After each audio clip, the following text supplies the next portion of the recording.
हरे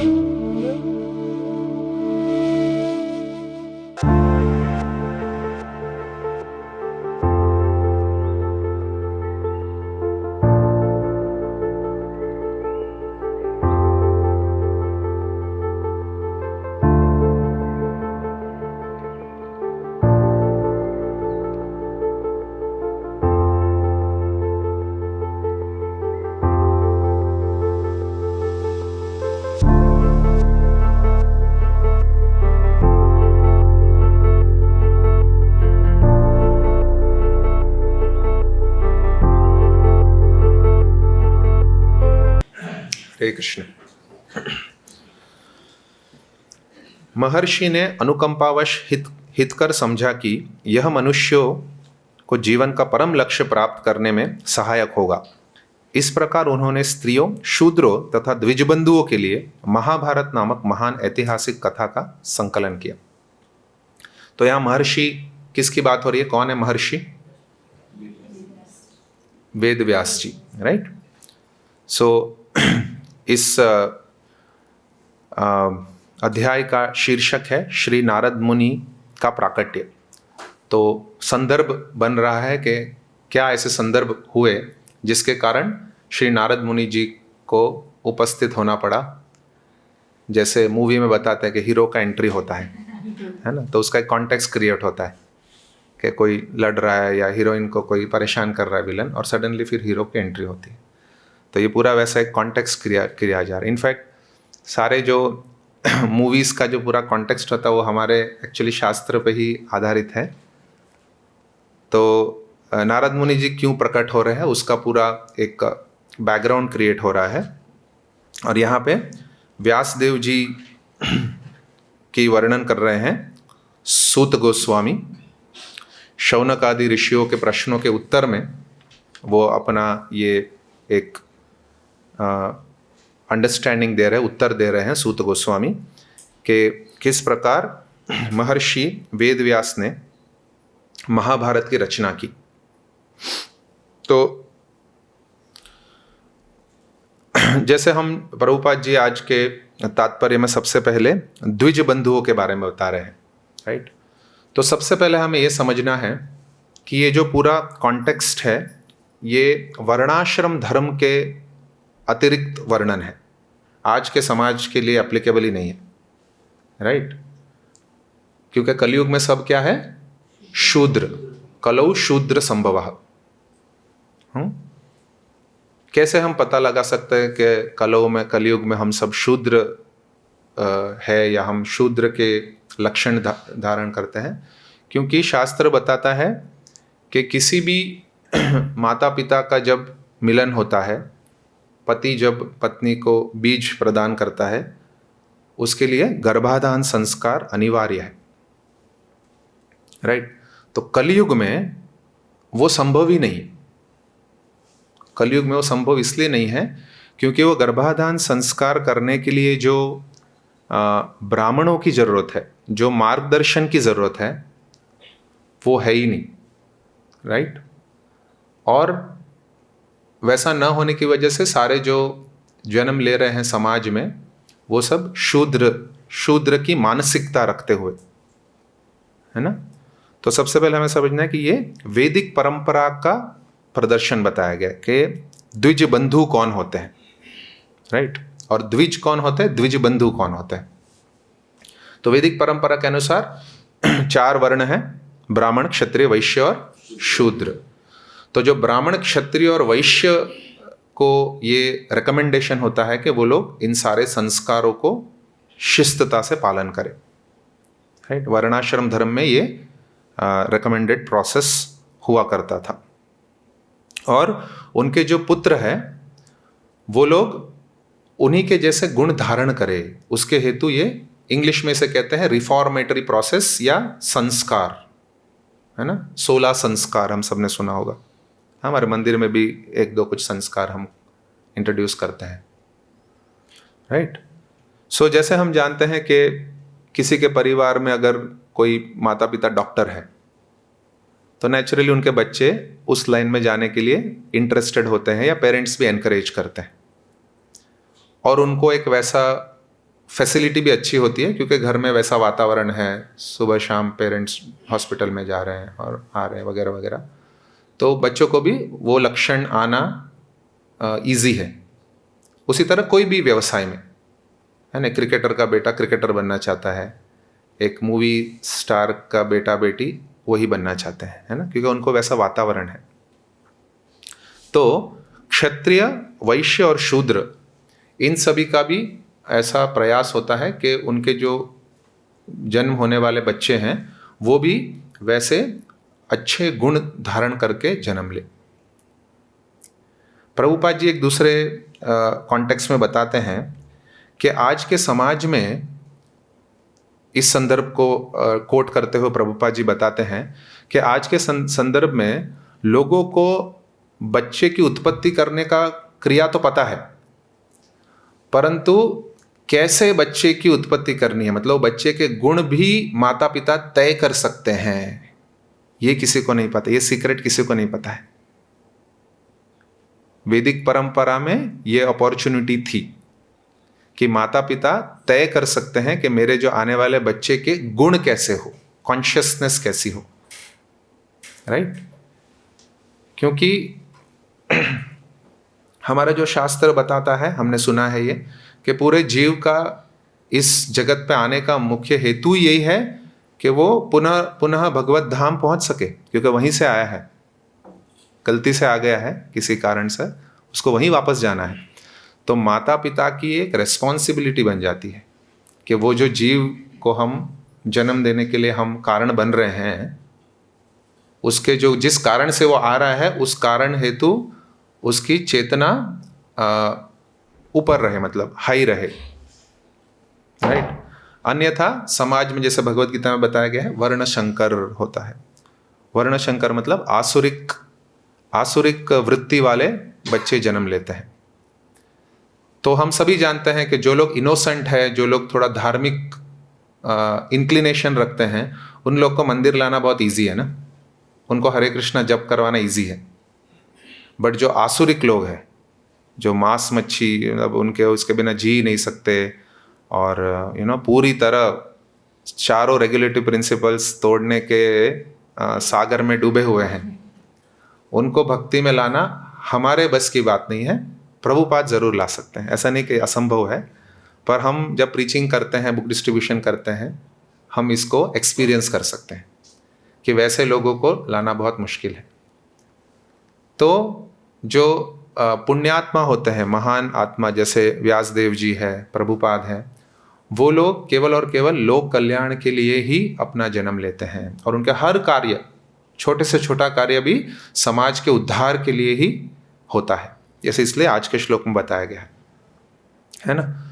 तो इसीलिए माता पिता की पॉइंट इज के माता पिता की रिस्पॉन्सिबिलिटी होती है कि वो इन सारे संस्कारों का पालन करते हुए अपने सभी जीवन के कार्यों को करें। तो अब प्रश्न उठेगा कि ये तो वैदिक परंपरा का अभ्यास है कि गर्भाधान करना, और आपने बताया कि अभी तो संभव ही नहीं है। तो प्रभुपाद कहते हैं best use of the bad bargain, मतलब हम सब ने भी जन्म ले लिया है, अब कुछ रिवर्स नहीं कर सकते। अब किसी भी कारण सर गर्भाधान संस्कार हुआ है, नहीं हुआ है, प्रभुपाद जी कहते हैं कि कोई ऐसा गर्भाधान संस्कार प्रयास भी करे तो वो सक्सेसफुल हो ही नहीं सकता, क्योंकि बहुत सारे पूरा उल्टा पलटा है आज समाज में। इसीलिए हम सब ने जन्म ले लिया है ऑलरेडी। तो एटलीस्ट जो लोग अभी विवाह करने वाले हैं, जो लोग वैसा गृहस्थ आश्रम में प्रवेश करने का प्लानिंग कर रहे हैं, उनके लिए एटलीस्ट एप्लीकेबल है। उनके लिए प्रभुपाद जी ने कुछ प्रैक्टिकल टिप्स दिए हैं, राइट। पर हम लोग जो ऑलरेडी अभी जन्म ले चुके हैं, हमारे लिए क्या उपाय है? हमारे लिए भक्ति मार्ग, कृष्ण भावनामृत ही इस सभी का उपाय है। इनफैक्ट प्रभुपाद जी बताते हैं कि कोई व्यक्ति अगर हरे कृष्ण महामंत्र जप कर रहा है और एक प्रामाणिक गुरु के अधीन में दीक्षा विधान को एक्सेप्ट करता है, ही एक्सेप्ट्स इनिशिएशन, या गुरु दीक्षा देते हैं उनको, उसके जीवन के ये सारे जो रिफॉर्मेटरी प्रोसेसेस है, ये सारे जो संस्कार है वो सब उसने ऑलरेडी कर लिए। इतना पावरफुल है एक प्रामाणिक गुरु का जीवन में उनसे दीक्षा लेना, राइट। अन्यथा और कोई उपाय आज के समाज में नहीं है और कोई विकल्प नहीं है। फिर से वैदिक समय की सिचुएशन को समझते हैं कि गर्भाधान संस्कार के पश्चात अन्य कई संस्कार होते हैं, है ना। हमने सुना है उपनयन संस्कार, नामकरण संस्कार, विवाह भी एक संस्कार है। तो आप देखिए तो पूरा जो जीवन जीने का कल्चर था, जो वैल्यू थे, वो केवल इस पर केंद्रित था वैदिक परंपरा में कि हमको इस भौतिक जगत से पार होना है। वो बहुत ही क्लियर था, इस भौतिक जगत में ही डटे रहना है, वैसा कभी भी किसी का भी कॉन्शियसनेस था ही नहीं। और इसीलिए सभी लोग इन संस्कारों का निष्ठापूर्वक पालन करते थे। और दोनों, जैसे हम लोग अभी दीक्षा विधान प्रभुपाद जी ने भी इस्कॉन में इंट्रोड्यूस किया है, राइट। तो वैदिक परंपरा में गर्भाधान संस्कार के सारे जो इंस्ट्रक्शंस है उसको तो फॉलो करते ही थे, और एक गुरु के अधीन जाकर जो दीक्षा विधान है उसको भी फॉलो करते थे, राइट। इसीलिए तो आज के कॉन्टेक्स्ट में क्या बताया गया है, जो व्यक्ति ऐसे दोनों प्रोसेसेस को फॉलो करता है, यानी जन्म के समय गर्भाधान और वो सारे प्रोसेसेस का फॉलो करना, व्यक्ति का जीवन उस तरीके से शुरुआत हो, और जन्म लेने के बाद भी वो एक आध्यात्मिक गुरु के अधीन में जाकर दीक्षा लेता है। आइडियली प्रभुपाद जी कहते हैं ब्राह्मण दीक्षा जो होता है वो सेकेंड इनिशिएशन थ्रेड देते हैं, गायत्री थ्रेड देते हैं।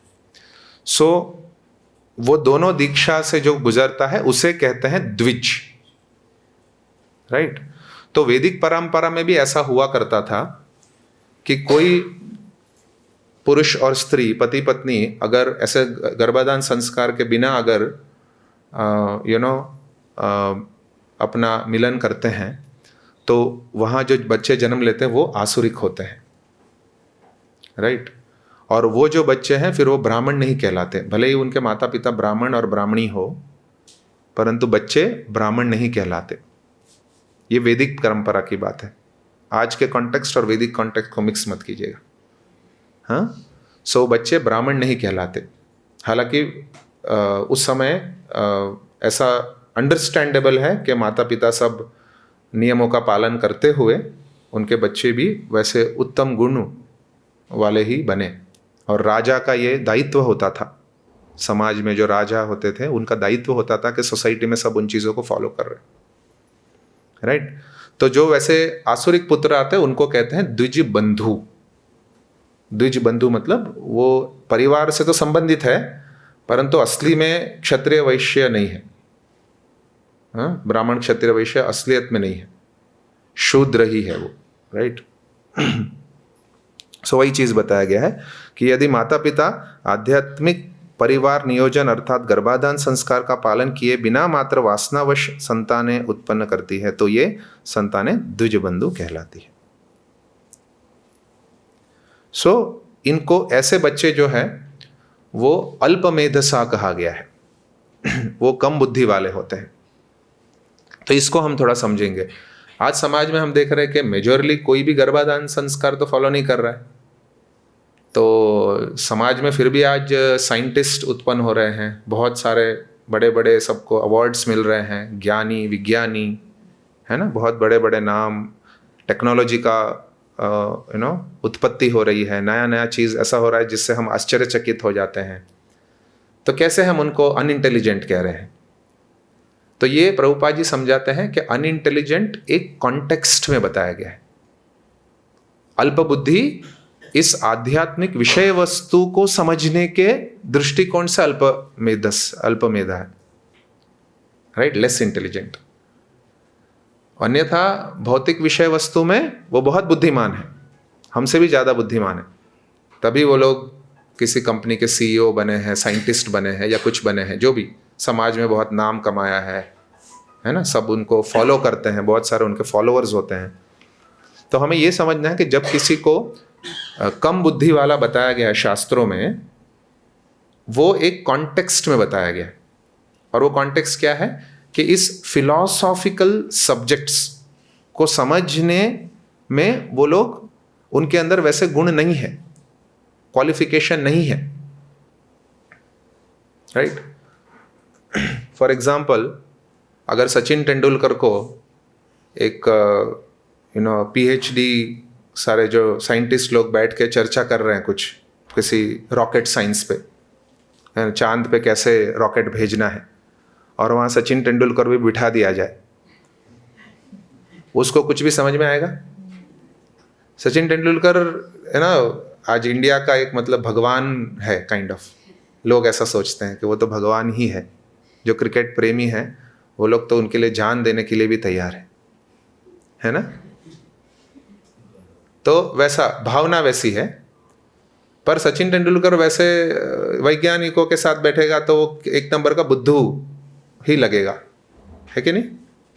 पर सचिन तेंदुलकर क्या बुद्धू है? नहीं है। वो अपनी क्षेत्र, ऐसे तो 10th पास ही है या 10th फेल, ऐसा कुछ है।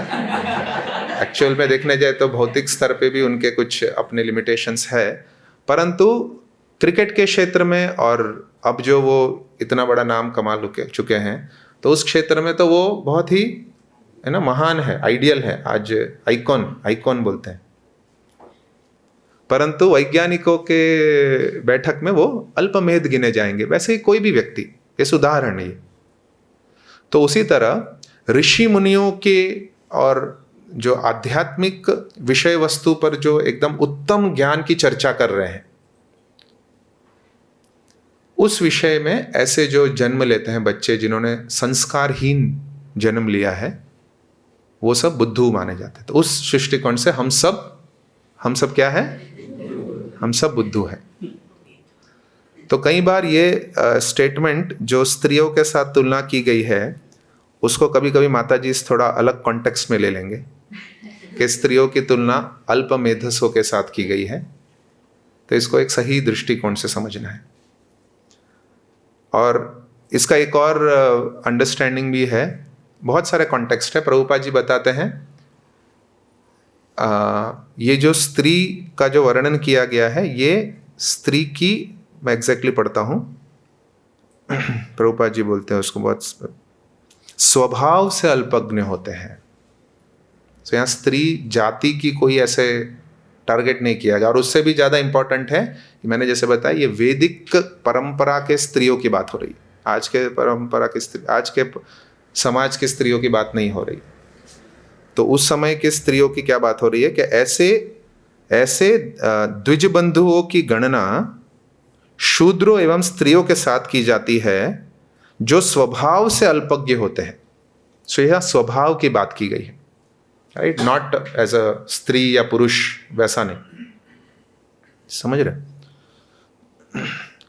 सो और एक कॉन्टेक्स्ट में प्रभुपाद जी बताते हैं कि प्रभु भगवान कृष्ण ही केवल एक पुरुष है। इस पूरे सृष्टि में भगवान केवल ही एक पुरुष है ना। हम सब वो एक बहुत फेमस लीला जानते हैं मीराबाई का, है ना, रूप गोस्वामी, जीव गोस्वामी, ओके, सो जीव गोस्वामी का, हाँ, कि कैसे कौन है वैसा जो पुरुष है जो हमसे मिलना नहीं चाहता, कौन है वो पुरुष वैसा। सो भगवान कृष्ण ही एकमात्र परम पुरुष है, और सभी जो जीव है वो उस कॉन्टेक्स्ट में स्त्री ही है। स्त्री मतलब प्रकृति, जो सेवा करने के लिए क्षमता रखते हैं, और पुरुष मतलब एंजॉयर, जो आनंद भोगता है, और वो भगवान कृष्ण ही है एक केवल। तो हमने हमारे सामाजिक वार्तालाप में पुरुष स्त्री वो बहुत हम कॉमनली सुनते हैं, तो हमने शास्त्र के उपदेशों को उसके ऊपर थोपना नहीं है। वो पुरुष स्त्री अलग है और भगवान का पुरुष का जो वर्णन शास्त्रों में दिया गया वो अलग है। तो आज के समाज में क्या हो गया है, पुरुष भी स्त्री जैसी स्वभाव रखते हैं और कुछ स्त्री भी ऐसे हैं जो पुरुष जैसा स्वभाव रखते हैं। इसका बेस्ट एग्जाम्पल घर के परिवार वाले अनुभव करते होंगे। एस्पेशली उस कैसे पता चलता है वो कि घर में जो खर्चा करना है उसका अथॉरिटी किसके पास है। कई बार माता जी ही डिसाइड करती है कि कहाँ कहाँ खर्चा होना है ना। प्रभु को बोलते हैं आप चुप रहिए, आपको पता नहीं चलता है ना। और किसी किसी घरों में प्रभु जी का सिक्का चलता है ना, कि खर्चा कहाँ करना है, कैसे करना। तो इससे भी पता चलता है कि वो पुरुषत्व परिवार में किसका है और स्त्रीत्व किसका है। हाँ, सो ये सब बहुत ही प्रैक्टिकल चीज़ है। तो इस कॉन्टेक्स्ट में भी किसी स्त्री या किसी एक प्रजाति के प्रति बताया नहीं गया है, ये एक स्वभाव की बात हो रही है। ठीक है। तो शूद्र तथा स्त्रियों को विवाह संस्कार के अतिरिक्त अन्य कोई संस्कार नहीं करना होता। तो वैदिक परंपरा में जो स्त्री है, जैसे हमने देखा है द्रौपदी या कुंती महारानी, कभी भी ऐसा नहीं देखा कि वो गुरुकुल में गए हो, उन्होंने कोई शिक्षण लिया, ऐसा कहीं भी हमने सुना है, हुआ ही नहीं है ऐसा, इसलिए कहाँ से सुनेंगे। तो उन लोगों का हमेशा रक्षण होता है। स्त्री का शिशु अवस्था में पिता रक्षण करते हैं, यौन अवस्था में पति और वृद्ध अवस्था में बेटा। सो हमेशा उनकी जो आध्यात्मिक प्रगति है वो ऑटोमेटिकली हो जाती है वैदिक परंपरा में। उनको कोई अलग से प्यूरिफिकेटरी प्रोसेस में जाने की जरूरत ही नहीं। परंतु प्रभुपाद जी ने, अगर हम प्रैक्टिकली देखें तो प्रभुपाद जी ने यहाँ पे सबको दीक्षा विधान दिया है, सेकंड इनिशिएशन, फर्स्ट इनिशिएशन, सब। तो वो इसीलिए क्योंकि कलयुग में सब कुछ, जैसे मैंने बताया, उथल पुथल है ना। सो कुछ भी कोई संस्कार से सबसे पहले तो जन्म ही नहीं लिया है। और कई परिवारों में हम सब ने अनुभव भी किया है कि जो प्रभु होते हैं, मेल मेंबर होते हैं, उनको कृष्ण भावनामृत में कोई रुचि ही नहीं होती, वो इंटरेस्टेड ही नहीं है। और माता जी को इंटरेस्ट है। इनफैक्ट ज़्यादा आज समाज में हम देते हैं कि माता जी से ही ज़्यादा इंटरेस्टेड होती हैं, क्योंकि पुरुष तो भौतिक और पैसा कमाने में व्यस्त है, तो उन लोगों को इन विषय वस्तु में ज़्यादा रुचि होती नहीं है।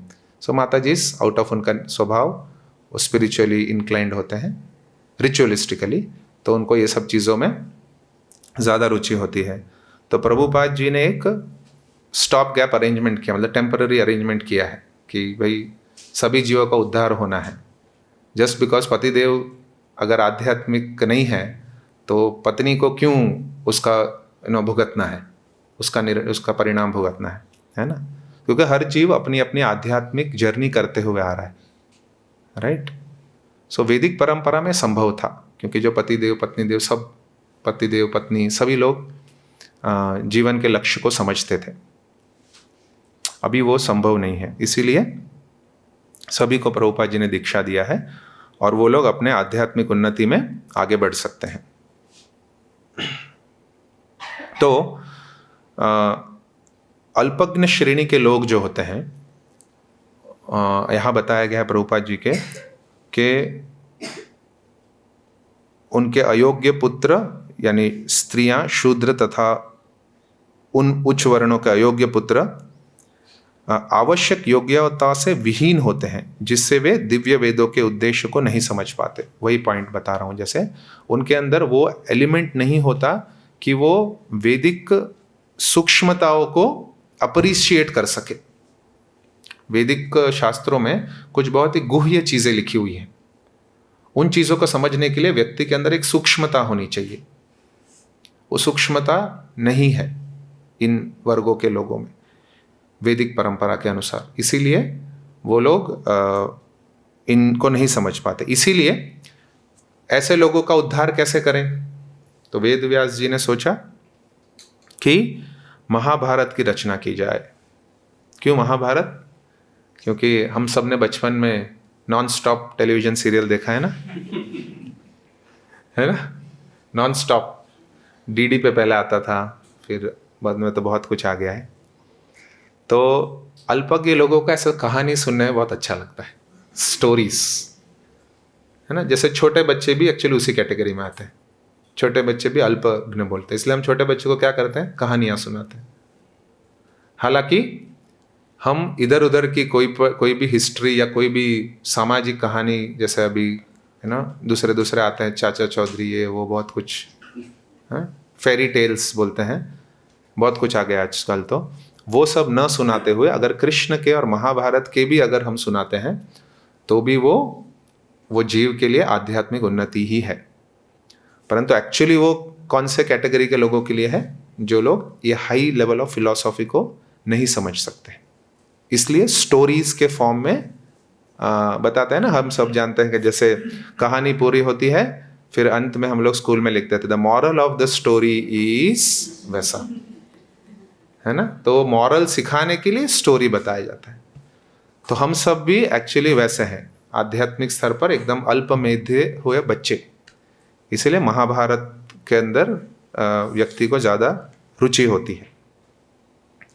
और वो स्टोरीज सुनते सुनते सुनते फिर हम उन कैरेक्टरों में समझ में आता है कि हाँ, पांडव जो है वो अच्छे लोग हैं, कौरव जो है वो बुरे लोग हैं, तो हमें वैसा नहीं बनना है ना। बच्चे ऐसा सीखते हैं। सो इसलिए बताया गया है कि, और वेद व्यास जी जब भी ऐसा करते हैं, उनका हायर इंटरेस्ट क्या होता है कि उस स्टोरी फॉर्म में के अंदर भगवत गीता को सीक्रेटली रख दिया। सो ये उनका एक स्पेशल योगदान है, राइट। कि स्टोरी के फॉर्म में जो मोस्ट इम्पॉर्टेंट ग्रंथ है श्रीमद् भगवत गीता, जो केवल एक ग्रंथ ही हमारे जीवन के उद्धार और कल्याण के लिए पर्याप्त है, वो इस स्टोरी फॉर्म के अंदर छुपा दिया ऐसे साइलेंटली, राइट। सो प्रभुपाद जी बता रहे हैं कि भगवान कृष्ण और व्यासदेव जी दोनों दिव्य पद पर है, दोनों ट्रांसेंडेंटल है, और इसीलिए उन दोनों ने ऐसा एक प्लान किया कि अभी समाज का कल्याण कैसे करना है, अभी हम दोनों को एक होना पड़ेगा ना। आपके उपदेश और मेरे उपदेश को साथ में प्रेजेंट करते हैं, तो समाज के लोग उसको एडॉप्ट करके उनका उद्धार होगा। तो श्रीमद् भगवत गीता समस्त वैदिक ज्ञानों का सार है, और यह आध्यात्मिक मूल्यों का वैसा ही प्रथम ग्रंथ है जिस प्रकार उपनिषदें हैं, राइट। तो कुछ और इंस्ट्रक्शंस प्रभुपाद जी के शिक्षणों से समझते हैं इस विषय वस्तु पर।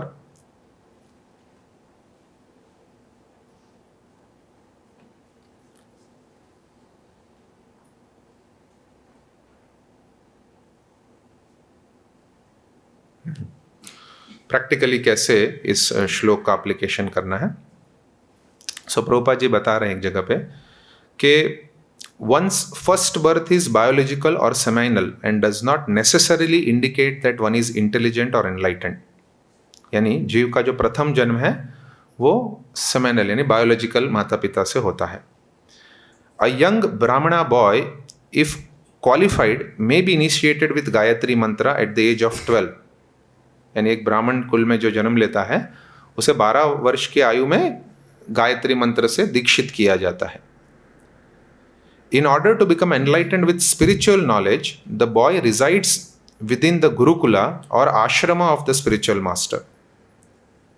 The International Society for Krishna Consciousness has established similar Gurukulas all over the world and issuing a great call to the civilized human beings to arrange for the proper education of their children। तो प्रभुपाद जी भी कह रहे हैं कि ISKCON द्वारा भी स्थापित गुरुकुल जो है और मंदिर जो है, उसमें केवल और केवल ऐसे बच्चों के अंदर और माता पिता के अंदर भी एक सभ्य व्यवहार देने हेतु संस्था का निर्माण किया गया है। और क्या करना है उनको, यहाँ आके सीखना क्या है।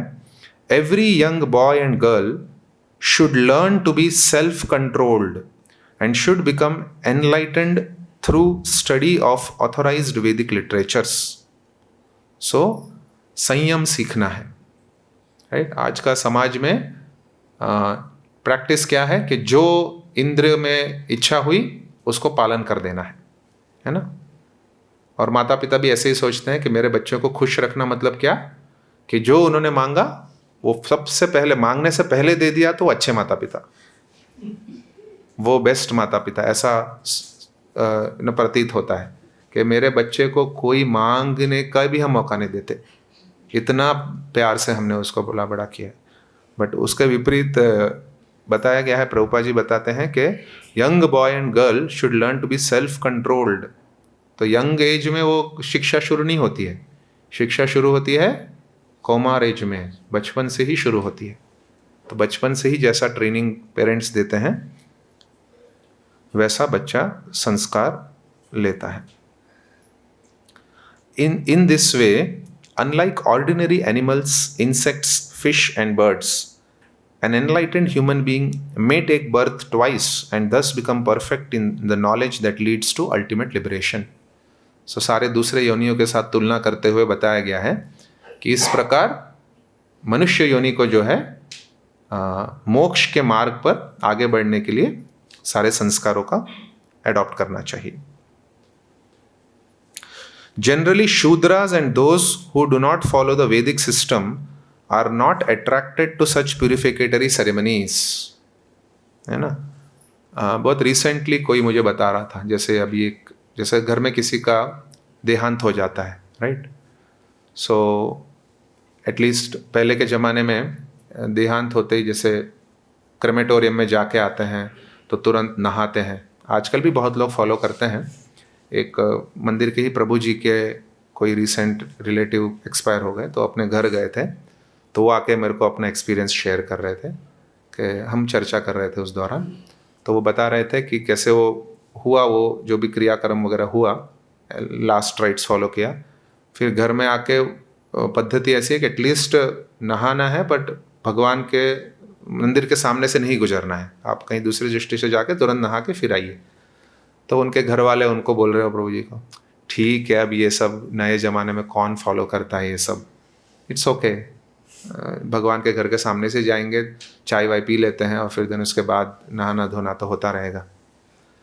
सो ये एक अंडरस्टैंडिंग है। तो वैसे लोगों को क्या उपदेश देते हैं प्रभुपाद जी कि those who do not follow the Vedic system are not attracted to such purificatory ceremonies, right? वो वैदिक सिस्टम फॉलो ही नहीं करना चाहते, तो उनको ये सब विधि विधान ऐसे पुराने लगते हैं, ये तो पुराने ज़माने के लोगों का है। इनफैक्ट मैं बहुत बार बहुत लोगों को बताया है ये कि मेरी जो नानी हुआ करती थी, उनका जो प्रैक्टिस है, स्टैंडर्ड ऑफ प्रैक्टिस, वो एक्चुअली हमारे मंदिर में भी फॉलो नहीं होता है।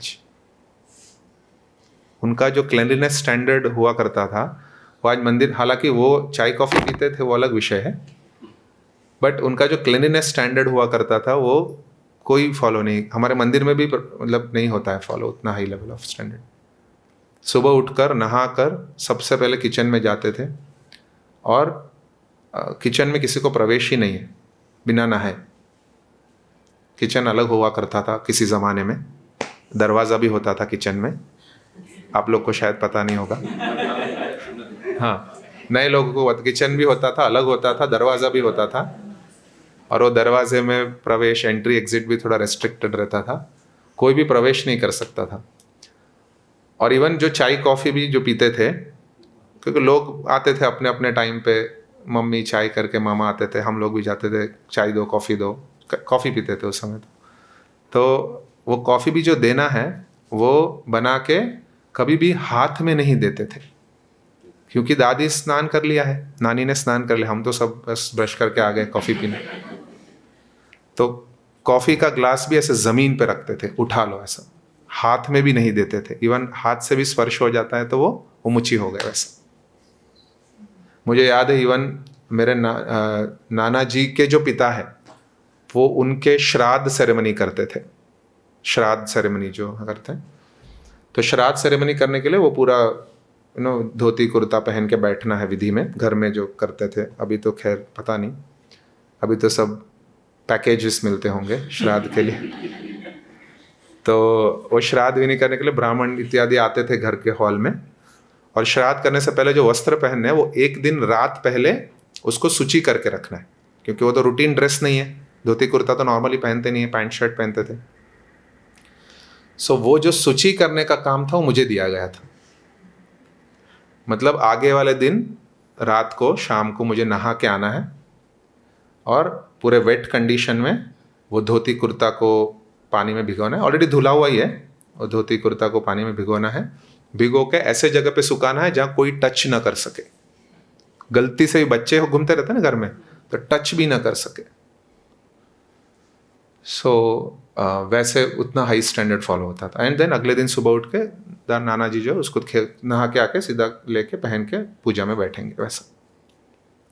सो इतना हाई स्टैंडर्ड। और बहुत सारे ऐसे प्रैक्टिसेस थे जिससे हम लोग एक्सपोज हुए थे। तो बट इन सब का जो कंक्लूजन है कि ये सारे प्रैक्टिसेस जो है व्यक्ति के अंदर केवल सत्व गुण ला सकता है बस। ये सारे प्रैक्टिस जो सत्व गुण लाने में लाभ करते हैं। परंतु भक्ति के लिए जैसे गीता में बताया गया है, माम ही पार्थ व्यपाश्रित्या ये पी स्यु पापयोनयः। क्योंकि आज के समाज में ऐसे कोई नानी है ही नहीं, और ऐसा संस्कार, ऐसा प्रैक्टिसेस देखने के लिए किचन, दरवाजे वाला किचन देखना बहुत मुश्किल है।